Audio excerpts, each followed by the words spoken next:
Siva media நண்பர்கள் அனைவருக்கும் வணக்கம். கடந்த 3 நாள்களாக தமிழ்நாட்டினுடைய மைய பிரச்சனையாக ஓடிக்கிட்டு இருக்கிறது என்ன பார்த்தீங்கன்னா, சிவகங்கை மாவட்டம் திருப்புவனம் காவல் நிலைய எல்லைக்குட்பட்ட பகுதியில் அஜித்குமார் அப்படிங்கிற ஒரு இளைஞர் கொல்லப்பட்ட விவகாரம். மக்களை பாதுகாப்பதற்காக அமைக்கப்பட்டிருக்கிற காவல்துறையாலேயே அந்த இளைஞர் கொல்லப்பட்டிருக்கார் அப்படிங்கிறது தான் உச்சபட்ச வேதனையான செய்தியாக இருக்குது. இந்த விவகாரம், அதாவது அந்த கொலைக்கு காரணமாக இருந்து புகார் கொடுத்த நிக்கிதா அப்படிங்கிற அந்த மருத்துவரும் அவங்க அம்மா சிவகாமி அப்படிங்கிற அந்த 2 பேரும் காரில் வச்சுருந்த நகை காணாமல் போனதாக தான் புகார் கொடுத்துருக்காங்க. இந்த நகை காணாமல் போனது உண்மைதானா அப்படிங்கிறத உறுதிப்படுத்துறது கூட காவல்துறை அலுவலர்களுக்கும் கீழே இருக்கிற காவலர்களுக்கும் அவகாசம் இல்லாத அளவுக்கு அந்த அம்மா தன்னுடைய நண்பர்கள் மூலமாக கொடுத்துருக்குற அந்த நெருக்குதல் காரணமாக தான் இந்த கொலை நடந்திருக்குது அப்படிங்கிறது முழுமையாக தெரிஞ்சிருக்கு. இந்த விவகாரத்தை சாதாரண ஒரு தலைமை காவலர் செய்ய வேண்டிய வேலை, உதவி ஆய்வாளரோடு அதை செய்ய தேவையில்லை. ஒரு 10 பவுன் நகை அப்படிங்கிறது மிக மிக அவசியமானது அப்படின்லாம் கிடையாது. இது அளவுக்கு அதிகமாக கொழுப்பிடுத்து போனவர்கள் வாங்கி வச்சிருக்கிற ஒரு ஆபரணம் தான் நகை அப்படிங்கிறது. ஏன்னா இது உயிர் காக்கிற மருந்தோ அல்லது மருத்துவமனைக்கு போகக்கூடிய பணத்தை ஒருத்தன் திருடிட்டாங்கிறதோ அந்த மாதிரியான செய்திகள், அல்லது மகனுடைய பள்ளி படிப்பு செலவுக்கு அல்லது கல்லூரி படிப்பு செலவுக்கு அல்லது திருமணத்துக்காக வச்சுருந்த பணம் அதை தொல்லையடிச்சாங்க அப்படின்னா அது ஒரு ஆவேசத்தின் அடிப்படையில், ஒரு அவசரத்தின் அடிப்படையில் அந்த வழக்கை விசாரிக்கலாம். இது 10 பவுன் நகையை கோயிலுக்கு போகிறவங்க தேவையே இல்லாமல் காரினுடைய பின் இருக்கையில் பைக்கின் கீழே வச்சுட்டு போயிட்டு அப்படி சொன்னாங்கன்னா அது பொறுப்பற்ற தன்மை. இந்த பொறுப்பற்ற தன்மைக்கு பலனை அவங்க தான் அனுபவிக்கணும். அப்படி இருக்க காவல்துறையும் முறையாக விசாரித்தா அப்படி தான் சொல்லியிருப்பாங்க, உங்களுடைய பொறுப்பு பத்திரமா நீங்கள் பார்த்துருக்க வேண்டாமா, இவ்வளோ அசால்ட்டாக இருக்கலாமா, போயிட்டு வாங்க அப்படின்னு தான் சொல்லியிருப்பாங்க. இதுதான் நடைமுறையில் ஒத்துக்கக்கூடிய விஷயம். ஆனால் அந்த நகையை உடனே மீட்டு கொடுங்கன்னு யாரோ சில காவல்துறை அதிகாரிகள் அல்லது அரசினுடைய உயர் அதிகாரிகள் கொடுத்த நெருக்கத்தின் காரணமாக மாவட்ட காவல்துறை கண்காணிப்பாளர், மானாமதுரை உட்கோட்ட காவல்துறை கண்காணிப்பாளர், கீழே இருக்கிற ஒரு பெரிய டீம் இந்த விசாரணையில் இறங்கி கிட்டத்தட்ட அந்த காணாமல் போனதாக சொல்கிறதுலேருந்து 24 மணி நேரத்துக்குள்ளாரே ஒரு இளைஞரை அடித்து கொண்டிருக்காங்க. அப்படின்னா எந்த அளவுக்கு அந்த வேகம் இருந்திருக்கு. இந்த வழக்கை ஒரு சாதாரண காவலர் விசாரிச்சிருந்தாவே ஒரு 2-3 நாள் அந்த விஷயத்தை முடிச்சிடலாம். அதுக்கு பிறகு நடந்திருக்கிற இந்த அத்தனை கூத்துகளையும் காவல்துறையினுடைய அலங்கோலங்களையும் மதுரை உயர்நீதிமன்றத்தினுடைய கிளை மிக சரியாக இப்படி தான் நடத்தணும் அப்படிங்கிற வழியில் வழிகாட்டி கொண்டு போயிட்டுருக்காங்க. வழக்கு உயர்நீதிமன்றத்துக்கு போனதன் காரணமாக அரசும் இதில் கொஞ்சம் அளவுக்கு அதிகமான வேகம் காட்டி நடவடிக்கை எடுக்குது. இல்லாமல் போயிருந்தால் இதுபோல் பல வழக்குகள் மூடப்பட்டிருக்குது. அந்த மாதிரி இந்த வழக்கும் ஒன்றும் இல்லாமல் தான் போயிருக்கும். இதில் பாராட்டத்தக்க செய்தி என்ன பார்த்தீங்கன்னா, ஊடகங்களினுடைய பங்கு. சமூக ஊடகங்கள்லேருந்து ஊடகங்கள் அனைத்துமே இந்த விவகாரத்தில் ஒரு காவல்துறை அலுவலர்கள் செய்ய வேண்டிய புலனாய்வு செய்திகளை அனைத்தும் ஊடகங்களாக வெளியிட்டு அந்த செய்தியை முன்னிலைப்படுத்தியிருக்காங்க. நல்ல நோக்கம் உள்ள உயர்நீதிமன்ற நீதிபதிகளும் இந்த வழக்கை சரியான திசையில் கொண்டு போயிருக்காங்க. எப்படி இருந்தாலும் அந்த இளைஞனுடைய அநீதிக்கு ஒரு நியாயம் கிடைக்கும் அப்படிங்கிற நம்பிக்கை ஏற்பட்டிருக்கு. ஆனால் அந்த குடும்பத்துக்கு, அந்த இளைஞனை இழந்து வாழ்கின்ற அந்த குடும்பத்திற்கான பலன் அப்படின்னு பார்த்தா அது என்ன அப்படிங்கிறது தெரியல. கூடிய விரைவில் நீதிமன்றம் இதுக்கு ஒரு நல்ல வழியை காட்டும். கண்டிப்பாக நீதிமன்றத்தினுடைய கேள்விகளுக்கு பதில் சொல்ல முடியாமல் தடுமாறிட்டு இருக்கு அரசு. அதுக்கான ஒரு மாற்று வழியை கொடுப்பாங்க அப்படிங்கிற நம்பிக்கை இருக்குது. அதை முதலமைச்சரும் நேற்றுக்கு பாதிக்கப்பட்ட குடும்பத்தை சார்ந்த அந்த குடும்ப உறுப்பினர்கள்ட்டெல்லாம் பேசியிருக்காரு. மொத்தத்தில் அஜித்குமாருடைய கொலை வழக்கு தமிழ்நாட்டினுடைய காவல்துறை அதிகாரிகள் எல்லாருக்குமே ஒரு பாடத்தை கற்கத்தகுந்த அளவில் நடந்திருக்குது. இப்போ கைது செய்யப்பட்டிருக்கிற காவலர்களுடைய குடும்பத்தை சேர்ந்தவர்களும் ஆர்ப்பாட்டம் நடத்தியிருக்காங்க, மறியல் நடத்தியிருக்காங்க. அவங்க இந்த மறியலை இன்னும் தொடர்ந்து கையில் எடுக்கணும், தொடர்ந்து போராடணும். எல்லா இடத்திலும் காவல்துறை அலுவலர்களுடைய குடும்பத்தை சேர்ந்தவங்க போராடணும். ஏன்னா ஒரு காவலருக்கான அடிப்படை கடமை என்னங்கிறது அவங்கவுங்களுக்கே உருவாக்கி கொடுக்கப்பட்டிருக்குது. ஒரு சப் இன்ஸ்பெக்டர் என்ன பண்ணணும், ஒரு இன்ஸ்பெக்டர் என்ன பண்ணணும், டிஎஸ்பி என்ன பண்ணணும், காவலர் என்ன பண்ணணும் அப்படிங்கிறது எல்லாமே இருக்குது. அதை கடந்தும் இந்த வேலைகளை செய்ய சொல்லி உத்தரவிட்ட அந்த அதிகாரிகள் இருக்காங்க இல்லையா, அவங்க அத்தனை பேரையும் இந்த காவலர் குடும்பத்தை சேர்ந்தவங்க நீதிமன்றத்தில் முன்னால் கொண்டாந்து நிறுத்தணும் அல்லது மக்கள் மன்றத்தில் வெளிப்படுத்தணும். இப்போ அந்த 5 காவலர்களுமே சில வேலைகளை சரியாக தான் பண்ணியிருக்காங்க. நடந்த அனைத்தையுமே நீதிபதி முன்னால் வாக்குமூலமாக கொடுத்துருக்காங்க. அவங்க அதை முழுமையாக சொல்லணும். எங்களை இந்த மாதிரி நிர்பந்தப்படுத்தி இந்த வேலையை செய்ய சொன்ன அதிகாரி யார் அப்படின்னு சொல்லி அந்த அதிகாரிக்கு தண்டனை கிடைச்சா மட்டும்தான் சட்டவிரோதமான அல்லது தங்களுடைய பர்சனல், அது தங்களுடைய சொந்த அரிப்புகளுக்கான அந்த தீர்வை கீழே இருக்கிற காவலர்கள் மேலே ஏவக்கூடிய அதிகாரிகளுடைய கொட்டம் அடங்கும். அவங்களுக்கு ஒதுக்கப்பட்டிருக்கிற அதிகாரத்தை மட்டும் அவங்க பயன்படுத்தின போது வேறு எதுவும் தேவையில்லை. இன்றைக்கி 100க்கு 95% காவல்துறை உயரதிகாரிகள் எல்லாமே அளவுக்கு அதிகமான ஆடம்பர வாழ்க்கையிலும் அளவுக்கு அதிகமான சுகபோகங்களை அனுபவிக்கின்ற ஒரு ஆளாக தான் இருக்காங்க. அடிப்படையாக மக்களுக்கு செய்ய வேண்டிய கடமைகளை அவங்க செய்கிறதில்ல. கீழ்நிலையில் இருக்கிற சில அதிகாரிகள் தான் இதையெல்லாம் ஓரளவுக்கு செஞ்சிட்ருக்காங்க. அவங்களுக்கும் இந்த மாதிரியான நெருக்குதல்கள் மூலமாக பல சிக்கல்கள் உருவாகுது. காவல்துறையில் இருக்கக்கூடிய ஒருத்தன் கீழே இருக்கிறவன் மாட்டான்னா அதுக்கு காரணமாக இருக்கிற உயர் அதிகாரிகள் வரைக்கும் அத்தனை பேரும் அந்த வழக்கில் சிக்க வைக்கக்கூடிய அளவுக்கான சூழல் இப்போ உருவாகிருக்கு. அதுக்கு காரணமாக இந்த 5 காவலர்களுடைய குடும்பத்தாரும் பிரச்சனையை கையில் எடுத்திருக்காங்க. இது தொடர்ந்து போகணும். அப்போ தான் இதுக்கு பின்னால் இருந்த அதிகாரிகள் எல்லாமே வெளியில் வரணும், அவங்களும் மாட்டணும் அப்படிங்கிற எதிர்பார்ப்பு இருக்குது. மதுரை உயர்நீதிமன்ற கிளையில் தமிழ்நாடு அரசு பல முன்னெடுப்புகளை மாற்றி கொடுத்துருக்காங்க. சிபிஐ விசாரணைக்கும் தயாராக இருக்கிறதா சொல்லியிருக்காங்க. ஆனாலும் சிபிசிஐடி அலுவலர்களுடைய விசாரணையே போதுமானது அப்படிங்கிற எண்ணத்தில் தான் இந்த நிமிடம் வரைக்கும் பேசப்படுது. உண்மையிலேயே சிபிஐ வரணும். இந்த 5 காவலர்களுக்கும் நெருக்குதல் கொடுத்த அந்த மேலதிகாரி யார் அப்படிங்கிறத சிபிஐ தட்டி தூக்கி கொண்டு நிறுத்தினா தான் சரியாக இருக்கும். உண்மையிலேயே சிபிசிஐடி அதிகாரியில் இருந்தால் கூட அதில் அரசுகிட்ட அனுமதி வாங்கி, இங்கே அனுமதி வாங்கி, அங்கே அனுமதி வாங்கி அவங்கள கொண்டு வரணும். அவங்க அப்புறம் முன்ஜாமீனுக்கு போவாங்க. அதுக்கு பல தேவையில்லாத நேரமும் பொருளாதாரமும் விரயமாகிட்டு தான் இருக்கும். நேரடியாக சிபிஐ களத்தில் இருந்தாங்கன்னா அது இன்னும் கொஞ்சம் எளிமையாக இருக்கும். மக்களுக்கும் அந்த விசாரணையின் மேலே ஒரு நம்பிக்கை ஏற்படத்தக்க வகையில் இருக்கும் அப்படிங்கிற ஒரு வேண்டுகோளையும் நம்ம இந்த இடத்துல வைக்க வேண்டியதாக இருக்குது. திருப்புவனம் காவல் நிலையத்தில் இளைஞர் அஜித்குமார் கொல்லப்பட்டிருக்கிற இந்த நேரத்தில் இந்த செய்தியை பார்த்துக்கிட்டு இருக்கிற தமிழ்நாட்டில் இருக்கிற பல லட்சம் மக்களுக்கு இருக்கிற அடிப்படையான ஒரு கேள்வியும் சந்தேகம் என்ன, எதிர்காலத்தில் காவல்துறை மக்களுக்கு பாதுகாப்பான துறையாக இருக்குமா, மக்களுக்கு வழிகாட்டுகின்ற, மக்களை பாதுகாக்கின்ற துறையாக இருக்குமா அப்படிங்கிற கேள்வி வருது. நிச்சயமாக எதிர்காலத்தில் அந்த மாதிரி இருக்கிறதுக்கான வாய்ப்பு ரொம்ப ரொம்ப குறைவு. மக்களிடமிருந்து அடித்து பிடுங்குகின்ற அல்லது அடித்து பிடுங்குகின்றவனோடு கைகோர்த்து கொண்டு பங்கு போட்டு கொள்கின்ற அல்லது தங்களுடைய அதிகாரத்தை தவறாக பயன்படுத்தி அப்பாவி மக்களை கொலை செய்கிறதுக்கும் பொய் வழக்குகளில் சேர்த்து விடுறதுக்குமான துறையாக தான் காவல்துறை இருக்கும் அப்படிங்கிறது தான் அதிகபட்ச மக்களுடைய நம்பிக்கையாக இருக்குது. அதை உறுதிப்படுத்துகிற மாதிரி தான் ஒவ்வொரு நிகழ்வுகளும் நடந்துகிட்ருக்குது. காவல்துறை மட்டுமல்ல, தமிழ்நாடு அரசுடைய பல துறைகளிலும் இந்த லட்சணத்தில் தான் போயிட்டுருக்குது.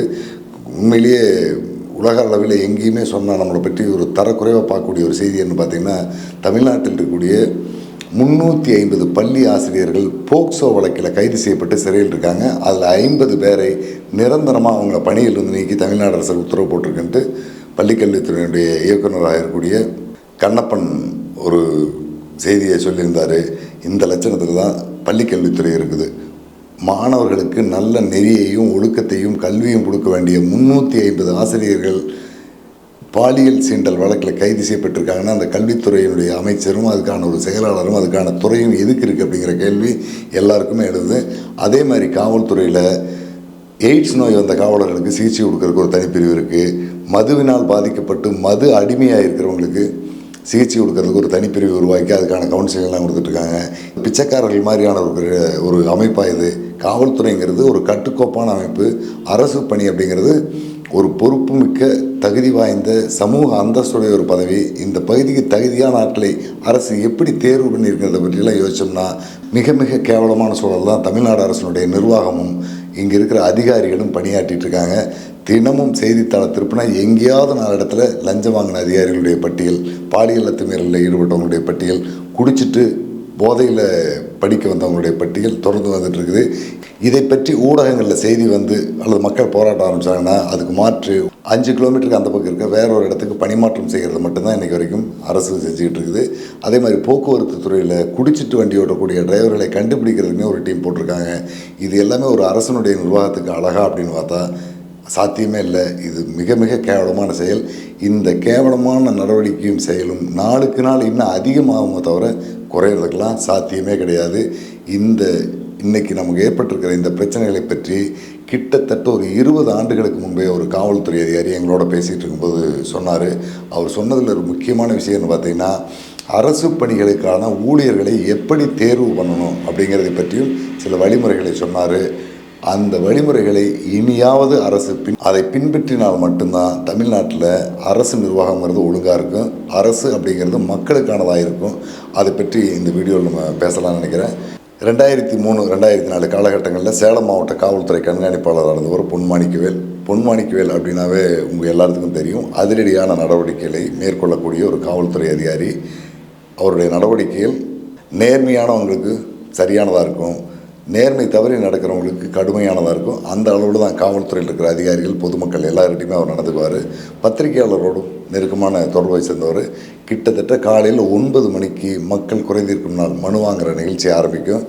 இரவு 12 மணி வரை, 1 மணி வரை, விடிய காலம் 3-4 மணி வரைக்கும் தொடர்ந்து மாவட்டத்தின் பல்வேறு பகுதியிலிருந்து வந்திருக்கிற மக்களையும் சந்தித்து மனுவை வாங்கி அந்த இடத்துலையே உடனடியாக அதுக்கான தீர்வையும் சொல்லி அந்த பிரச்சனையை முடிச்சு வைக்கிற அளவுக்கு ஒவ்வொரு வாரமும் வெள்ளிக்கிழமை அன்னைக்கு சேலம் ஏஆர் போலீஸ் மைதானத்தில் இந்த நிகழ்ச்சி நடந்துகிட்ருக்கோம்.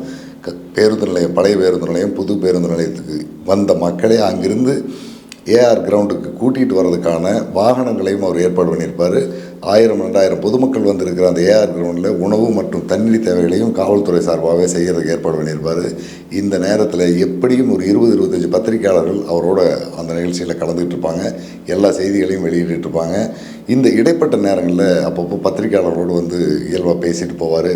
அப்படி ஒரு மக்கள் குறைதீர்க்கும் நாள் கூட்டம் நடந்துகிட்டு இருந்தது. அந்த கூட்டத்தினுடைய இடைவேளையில் தேநீர் குடிக்கிறதுக்காக ஒரு 3-4 பத்திரிகை நண்பர்களையும், அப்போ என்னோட குமுதம் ரிப்போர்ட்டர் கதிரவனும் இருக்கார். நாங்கள்லாம் அவரோட உட்காந்து டீ சாப்பிட்டுட்டு பேசிகிட்டு இருக்கோம். ஏன்னா 3 மணி நேரம் 4 மணி நேரம் அந்த நிகழ்ச்சியில் மனுக்களை வாங்கி அதுக்கான தீர்வுகளை சொல்லிவிட்டு ஒரு 15 நிமிஷம் ஓய்வுக்காக அவர் உள்ளே வருவார். அப்படி வந்து ஓய்வு எடுத்துக்கிட்டு இருந்த நேரத்தில் அவரோட அறையில் நாங்கள் உட்காந்து பேசிகிட்டு இருக்கோம். அப்போ வெளியிலேருந்து ஒரு பத்திரிகை துறை நண்பர்கள் வராரு. அவரை வெளியில் இருந்த காவலர் முறையாக யார் என்ன அப்படின்னு கேட்டு விசாரிக்க அனுப்பாமல் கொஞ்சம் தவறாக பேசிட்டார் போல இருக்குது. உள்ளே வந்து அவர் வந்து எஸ்பிகிட்ட ரொம்ப கோபமாக சொன்னார்.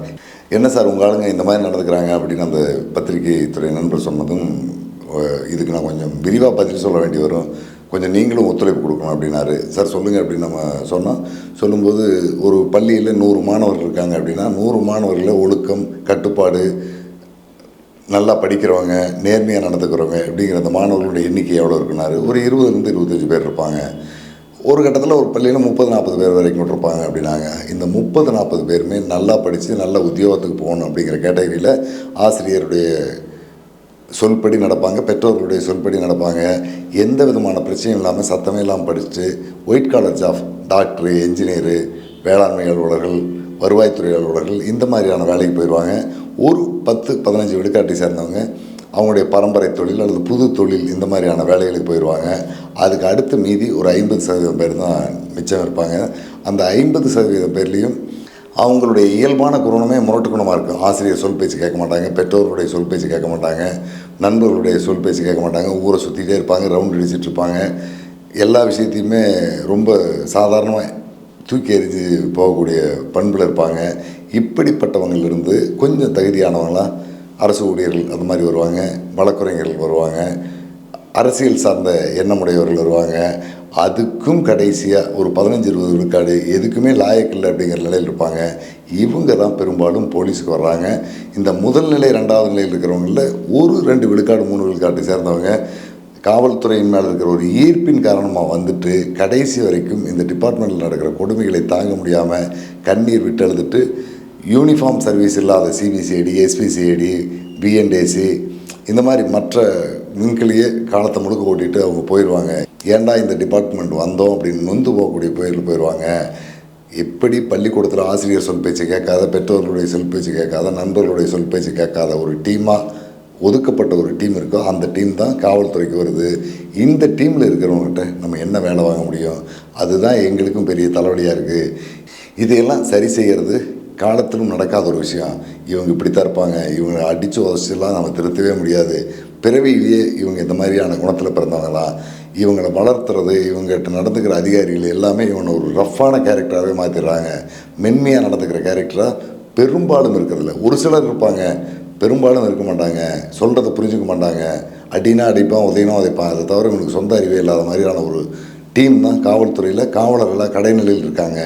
இவங்ககிட்ட போய் நீங்கள் எப்படி ஒரு நல்ல பண்பை எதிர்பார்க்க முடியும்? அப்படி எதிர்பார்த்தீங்கன்னா அது உங்களுடைய தவறு தான் அப்படின்னாரு. ஓரளவுக்கு நம்ம ஒத்துக்கக்கூடிய விஷயந்தான். சார் இதையெல்லாம் எப்படி சரி பண்ணுறது அப்படிங்கிறத பற்றி நம்ம பத்திரிகை நண்பர்கள் எல்லாமே பேசும்போது ஒரு தீர்வு சொன்னார். மேற்கத்திய நாடுகளில் பல நாடுகளில் அந்த மாதிரியான சிஸ்டம் இருக்குது, அதை நம்ம கடைபிடிச்சாவே போதும் அப்படின்ட்டு. உதாரணத்துக்கு சில நாடுகள் கியூபா, சுவிட்சர்லாந்து, டென்மார்க், நார்வே இந்த மாதிரியான நாடுகளில் இருக்கிற நடைமுறைகளை பற்றியெல்லாம் சொல்ல ஆரம்பித்தார். அந்த நடைமுறையை நாமும் எதிர்காலத்தில் பின்பற்றினால் மட்டும்தான் நேர்மையான அரசு அலுவலர்களை தமிழ்நாட்டில் பார்க்க முடியும் அப்படிங்கிற ஒரு சூழல் தான் இருந்துக்கிட்டு இருக்குது. அது அவர் என்ன சொன்னார்னா, 6ஆம் வகுப்பு படிக்கின்ற காலத்திலிருந்தே அரசு பள்ளியில் படிக்கக்கூடிய மாணவர்களுக்கு மட்டும் அரசு சார்பாக ஒரு தேர்வு வைக்கணும். 6, 7, 8, 9 இந்த 4 ஆண்டுகளும் ஒரு தேர்வு அவனுக்கு தொடர்ந்து எழுதிட்டே வந்துட்டு இருக்கணும். அந்த தேர்வினுடைய அடிப்படையில் 9ஆம் வகுப்பு முடித்து 10ஆம் வகுப்பு அந்த பையன் வரும்போது அவனுக்கு ஒரு சிறப்பு தேர்வு வைக்கணும். அந்த சிறப்பு தேர்வில் அவங்ககிட்ட இருக்கிற சமூக அக்கறை, தனி மனித ஒழுக்கம், மக்கள் மீது இருக்கிற அன்பு, ஈடுபாடு, காடுகளை பற்றிய ஈடுபாடு, விலங்குகளை பற்றிய ஈடுபாடு, சட்டம் சார்ந்த அறிவு, பொறியியல் சார்ந்த அறிவு, மருத்துவம் சார்ந்த அறிவு, இந்த மாதிரி அவனுக்கு இருக்கிற அந்த தனிப்பட்ட ஆர்வங்கள் அனைத்தையும் ஒன்றிணைந்த இவனை எந்த மாதிரியாக நம்ம டிசைன் பண்ணி எப்படி கொண்டு போகலாம் அப்படிங்கிறத பற்றி நமக்கு ஒரு புரிதல் வந்துடும். அந்த கட்டத்தில் 10ஆம் வகுப்பு தேர்வு எழுதிட்டு வெளியில் வந்த அந்த மாணவனை நம்ம தனியாக எடுத்துடணும். அதாவது 6ஆம் வகுப்புலேருந்து 10ஆம் வகுப்பு வரைக்கும் வச்ச தேர்வில் அந்த மாணவனை நம்ம பிரித்து எடுத்து 11, 12 அப்படிங்கிற கல்வியை அரசே அவனுக்கு கொண்டு போய் கொடுக்கணும். அந்த காலகட்டத்தில் தமிழ்நாட்டில் ஒரு 30 மாவட்டங்கள் தான் இருந்தது. இப்படி 30 மாவட்டத்திலிருந்தும் 30,000 மாணவர்களை நம்ம தேர்வு பண்ணி அவங்கள 11ஆம் வகுப்புக்கு கொண்டு போகிறதுக்கு முன்னே ஒரு தேர்வு வைக்கணும். அந்த தேர்வில் ஒரு 4,000 பேர் 5,000 பேர் வர மாதிரியான சிஸ்டத்தில் தேர்வு வச்சு அதில் தேர்ந்த ஆளுங்களை எடுத்து 11, 12 பாடத்திட்டத்தில் கல்வி கொடுக்கணும். அப்படி கொடுக்கும்போதே இவனுக்கு அறிவியலில் ஈடுபாடு இருக்கா, பொறியியலில் ஈடுபாடு இருக்கா, சட்டத்தில் ஈடுபாடு இருக்கா, சமூக அக்கறையில் ஈடுபாடு இருக்கா, எஜுகேஷனில் ஈடுபாடு இருக்கா, பள்ளி ஆசிரியர்களாக போகிறதுக்கு ஈடுபாடு இருக்கா அப்படிங்கிறத பிரித்து 11ஆவது 12ஆம் வகுப்புலேயே அவங்களுக்கான பாதைகளை உருவாக்கி அந்த பாதையில் அவங்கள கொண்டுட்டு வரணும். அடுத்து கல்லூரிக்கு போகக்கூடிய காலகட்டங்களில் மருத்துவம் சார்ந்த படித்து நல்ல திறமையாக வரணும்னா மருத்துவத்துக்கு அனுப்பலாம். அதிலிருந்து மாற்றம் பெற்று எனக்கு வேண்டாம் இன்ஜினியரிங் போகிறோன்னா அவனுக்கு மாற்றி அனுப்பலாம். இப்படி ஒவ்வொரு துறை சார்ந்த மாணவர்களையும் பிரித்து கொண்டு போயிட்டு 3 ஆண்டுகள் இளங்கலை, 5 ஆண்டுகள் முதுகலை, இந்த மாதிரி படிப்புகளை முடிக்க வச்சு அதற்கு பிறகும் ஒரு தேர்வை வச்சு அந்த தேர்வில் அவன் விருப்பப்பட்டு சரியாக இருப்பான் அப்படிங்கிற நம்பிக்கை இந்த நிர்வாகத்துக்கு வந்ததுன்னா அந்த மாணவனை மட்டும் எடுத்து அவனுக்கு நேரடியாக அரசு துறையில் பயிற்சி கொடுத்து அவனை பொறுப்புக்கு போட்டுடலாம். இப்படி போட்டால் மட்டும்தான் மக்களுக்காக பணியாற்றணுங்கிற எண்ணம் ஒரு 80% பேருக்கு இருக்கும். இப்போ இருக்கிற கல்வி முறையில் இருக்கிற மாணவர்களுக்கு இந்த சிஸ்டம் வரவே வராது அப்படின்னாரு. உண்மையில் ஒரு சரியாக இருந்தது. அப்போ சமீர் ராஜ் அப்படிங்கிற ஒரு பத்திரிகை நண்பர் இருந்தார். அவர் இப்போ இல்லை. அவருடைய பையன் அப்போ 7ஆம் வகுப்பு 8ஆம் வகுப்பு படிச்சுட்டு இருந்தார். அவர் பக்கத்தில் அப்போ தான் உள்ளே வர்றார். உள்ளே வந்தோடனே பொன்மாணிக்கல் கேட்குறாரு, சமீர் வாங்க, உங்கள் பையன் என்ன படிக்கிறான் அப்படின்னு கேட்டு, இப்போ அவனுக்கு கட்டணம் எவ்வளோ கொடுத்துட்ருக்கீங்க அப்படின்னாரு. அந்த காலத்தில் ஒரு 70,000 ரூபா சொல்கிறார். அவ்வளோ ஃபீஸ்னால் ஒரு வருஷத்துக்கு செலவு பண்ணுன்ட்டு. இதையெல்லாம் பொன்மாணிக்கல் கணக்கு போட்டு சொல்கிறார். கிட்டத்தட்ட இவன் இப்போ 70,000 ரூபா வாங்குறான்னா ஆரம்பத்தில் எல்கேஜி யூகேஜி போகும்போது இவனுக்கு ஒரு 26,000 30,000 ரூபா இருக்கும். +2 போகும்போது 1 லட்ச ரூபாயா வரும். டிகிரி முடிக்கும்போது இவனுடைய ஒட்டுமொத்த செலவையும் பார்த்திங்கன்னா 20 லட்ச ரூபா வந்துடும். 20 லட்ச ரூபா செலவு பண்ணி படிச்சுட்டு அரசு வேலைக்கு வந்த ஒருத்தன் எப்படி மக்களுக்கு சேவை செய்வான்? சாத்தியமே கிடையாது. அவனுடைய அப்பாவின் நோக்கமும் அம்மாவின் நோக்கமும் அவனுடைய நோக்கமும் இந்த 20 லட்ச ரூபாயை நம்ம எடுக்கணுங்கிற எண்ணம் தான் இருக்குமே தவிர அதுக்கு மேலே தான் இவன் சர்வீஸை பற்றி பார்ப்பான். அதுக்கு சாத்தியமே இருக்காது. இந்த பையனுக்கு மேலே அதிகாரியாக வரக்கூடியவனும் இவனுக்கு கீழே வரக்கூடியவனும் இதே மாதிரி செலவு செஞ்சுட்டு வந்திருந்தான்னா எப்படி மக்கள் பணியை அவன் செய்வாங்க? எந்த காலத்திலும் இனி இது சாத்தியம் இருக்காது. தனியார் பள்ளிகளில் படிச்சுட்டு வர்றவங்ககிட்ட ஒழுக்கம் கிடையாது, நேர்மை கிடையாது, கட்டுப்பாடு கிடையாது, சமூக அக்கறை கிடையாது, ஏழை எளிய நிலையில் வாழக்கூடிய மக்களை பற்றிய அக்கறை கிடையாது. அவன் படித்தான் சம்பாதிச்சான் செட்டில் ஆகணுங்கிறத தவிர வேறு எந்த நோக்கம் இருக்காது. உண்மையிலேயே எதிர்காலத்தில் நாடும் நாட்டு மக்களும் நல்லா இருக்கணும்னா உடனடியாக அரசு 10ஆம் வகுப்புக்கு முன்பே மாணவர்களை தரம் பிரித்து 11, 12ஆம் வகுப்பில் அவங்களுக்கான ஒரு பாதையை அமைச்சு அதன் மூலமாக அரசு ஊழியர்களை தேர்வு செய்யணும். அப்போ தான் இனிமேல் தமிழ்நாட்டு மக்கள் அரசு அதிகாரிகளிடமிருந்து காவல்துறையிடமிருந்தும் ஒரு பாதுகாப்பான வாழ்க்கையும் மக்களுக்கு பணியாற்றக்கூடிய அதிகாரிகளையும் பெற முடியும் அப்படிங்கிற செய்தியை சொன்னார். இன்றைக்கி அது கிட்டத்தட்ட 100க்கு 100% சரியாயிட்டது. இப்போ காவல்துறை அலுவலராக இருக்கக்கூடிய பலரும் மிக உயர்ந்த செல்வாக்கான சூழலிருந்து இந்த இடத்துக்கு வந்திருக்காங்க. அவங்கெல்லாம் ஏழை மக்களை பற்றியோ சாமானிய மக்களை பற்றியோ தன்னுடைய அடிப்படை பிரச்சனையை எப்படி தீர்க்குதுன்னு தெரியாத மக்களை பற்றியோ யோசிக்கிறதுக்கெல்லாம் வாய்ப்பில்லை. அவங்களுக்கு அவங்களுடைய குடும்பம், அவங்களுடைய சமூக அந்தஸ்து அதை நோக்கி தான் போயிட்டுருக்காங்க. இன்றைக்கும் காவல்துறையிலையோ மற்ற அரசு துறைகள்லையோ எந்த அதிகாரியும் அந்த உயர்ந்த பொறுப்புக்கு வர்றதுக்கு காசு கொடுக்காமையெல்லாம் வர்றதுக்கான சாத்தியம் ரொம்ப குறைவு. இப்போவும் டிஎஸ்பி லெவலில் இருக்கக்கூடிய அதிகாரிகள் டிரான்ஸ்ஃபருக்கு 10 லட்ச ரூபா கேட்குறாங்கிறாங்க. அரசு பள்ளி ஆசிரியருடைய பணியிடத்துக்கு 10 லட்ச ரூபாயிலேருந்து 6 லட்ச ரூபா வரைக்கும் வாங்குறதா தெரியுது. அதே மாதிரி ஒவ்வொரு துறையினுடைய அதிகாரிகளையும் அந்த இடத்துலேருந்து வேறு இடத்துக்கு போகிறதுக்கு ஒரு பெரும் தொகை செலவு பண்ணி தான் போயிட்டுருக்காங்க. இவங்க படித்ததுலேருந்து இன்றைக்கி செலவு பண்ணது வரைக்கும் எல்லாத்தையும் இந்த மக்கள்கிட்ட தான் அவங்க எடுக்க பார்ப்பாங்க. இது அரசுக்கும் தெரியும், அரசினுடைய அனைத்து துறை அதிகாரிகளுக்கும் தெரியும். தெரிஞ்சு தான் இது எல்லாமே நடந்துகிட்டு இருக்குது. அதே மாதிரி மோட்டார் வாகன ஆய்வாளர், பத்திரப்பதிவுத்துறை இதுக்கெல்லாம் பார்த்திங்கன்னா லட்சங்களில் கிடையாது, கோடிகளில் தான் கை மாறி அந்த பணிமாற்றங்கள் நடந்துகிட்டு இருக்குது. இப்படிப்பட்ட ஒரு நிர்வாக சீர்கேடில் இருக்கிற தமிழ்நாட்டினுடைய அரசு நிர்வாகத்தை கட்டமைக்கிறது அப்படிங்கிறது எதிர்காலத்தில் 100% சாத்தியமே இல்லை. இன்னும் இதை விட மோசமாக தான் போகும். காவல்துறை அதிகாரிகள் திருடாத ஒருத்தனை திருடன்னு சொல்லி அடித்து கொண்டது நாளைக்கு வீட்டில் தூங்கிட்டு இருக்கிற ஒருத்தனை கூட கூட்டிகிட்டு போய் இவன் திருடிட்டு வந்துட்டான்னு சொல்லி அடித்து கொள்றதுக்கு வாய்ப்பு இருக்குது. அது எல்லாமே தடுக்கணும்னா ஒட்டுமொத்த இந்த நிர்வாக கட்டமைப்பையும் அரசு மாற்றணும்.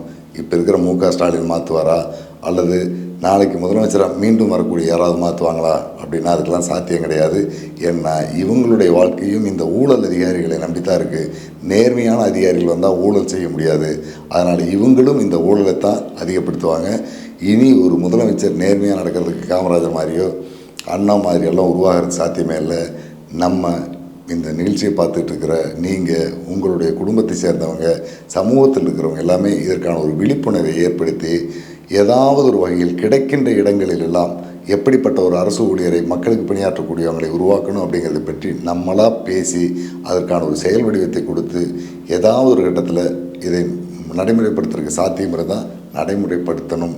அப்படி படுத்தினா மட்டும்தான் அரசு அதிகாரிகளும் அரசும் மக்களுக்கானதாக இருக்குமோ தவிர இப்போ இருக்கிற இதே சூழலில் கோடிக்கணக்கில் செலவு பண்ணிட்டு படிச்சுட்டு வர்றவன் இப்போல்லாம் நீட் தேர்வுக்கு பார்த்தீங்கன்னா 3 வருஷம் 4 வருஷத்துக்கு முன்னாடி படிக்க ஆரம்பிக்கிறாங்க. ஐஏஎஸ் கோச்சிங் சென்டர் 5 வருஷமாக படிக்க ஆரம்பிக்கிறாங்க. இப்படி படிச்சுட்டு வர்றவங்க எல்லாமே செலவு பண்ணி படிச்சுட்டு வர யாருமே மக்களுக்கான சேவை செய்கிறவங்களா வரமாட்டாங்க. மக்களினுடைய உழைப்பையும் மக்களுடைய பணத்தையும் உறிஞ்சி வாழ்கின்ற அதிகாரிகளாக தான் வருவாங்க. அதிலிருந்து மாறணும்னா ஏற்கனவே பொன் மாணிக்கவேல் எஸ்பி அவர்கள் சொன்ன மாதிரி அரசு அதிகாரிகளை தேர்வு செய்கிறதுல ஒரு மாற்றத்தை கொண்டு வரணும். இந்த மாற்றம் தேவை அப்படிங்கிறத உங்களுடைய யோசனைக்கு தக்கபடி, உங்களுடைய சிந்தனைக்கு தக்கபடி எந்த இடத்துல எப்படி செய்யலாங்கிறத மாற்றி ஒரு விழிப்புணர்வு பிரச்சாரம் மாதிரி கொண்டு போனால் மட்டும்தான் எதிர்காலத்தில் தமிழ்நாட்டில் இருக்கிற மக்களுக்கு சேவை செய்கிற அதிகாரிகளை பெற முடியும். இன்றைக்கி இருக்கிற இந்த கட்டமைப்பில் உருவாக்கக்கூடிய இளைஞர்களிடமிருந்து நிச்சயமாக நம்ம நல்ல அதிகாரிகளை பெறுவதுங்கிறதுக்கு வாய்ப்பு குறைவு. வாய்ப்பு இருக்கும் பட்சத்தில் நீங்களும் அதை பற்றி யோசிங்க. அரசுக்கும் அரசனுடைய துறை சார்ந்திருக்கிற அதிகாரிகளுக்கும் இந்த செய்தியை கொண்டு போங்க. இன்றைக்கி இருக்கிற சூழலில் கிட்டத்தட்ட சமூக அக்கறை உள்ள அதிகாரிகள் அப்படிங்கிறவங்க ஒரு 100க்கு 4-5 பேர் தான் இருக்காங்க. அவங்களும் 55 வயதுக்கு மேலே இன்னும் 2-3 வருஷத்தில் ரிட்டையர்ட் ஆகக்கூடிய ஸ்டேஜ் தான் இருக்காங்க. அவங்கள மாதிரி அந்த அக்கறை உள்ள அவங்க இருக்கிற அந்த கடைசி காலத்திலேயே இதற்கான ஒரு அடித்தளத்தை அரசு அலுவலர்களையும் அரசு ஊழியர்களையும் எப்படி தேர்வு செய்யணும், எப்படி அவங்கள நடைமுறைப்படுத்தணும், அவங்களுக்கான சட்டத்திட்டங்கள் என்ன, அவங்க எப்படியெல்லாம் நேர்மையாக நடக்கணும் அப்படிங்கிறதுக்கான ஒரு வழிமுறைகளை உருவாக்குறதுக்கான ஒரு கட்டமைப்பை கொண்டு வருவோம்.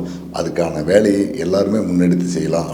திருப்புவனம் காவல் நிலைய காவலர்களால் அடித்து கொல்லப்பட்டிருக்கிற அஜித்குமார் மரணம் போல இன்னொரு நிகழ்வு தமிழ்நாட்டில் நடக்காத அளவுக்கு ஒரு நல்ல அரசு நிர்வாகத்தை நம்ம உருவாக்கணும். அப்படின்னா அதுக்கு அரசு ஊழியர்களை தேர்வு செய்யக்கூடிய முறையிலேயே அடிப்படை மாற்றம் கொண்டாடணும் அப்படிங்கிற வேண்டுகோளோடு இந்த வீடியோவை நிறைவு பண்ணிக்கிறேன். நன்றி, வணக்கம்.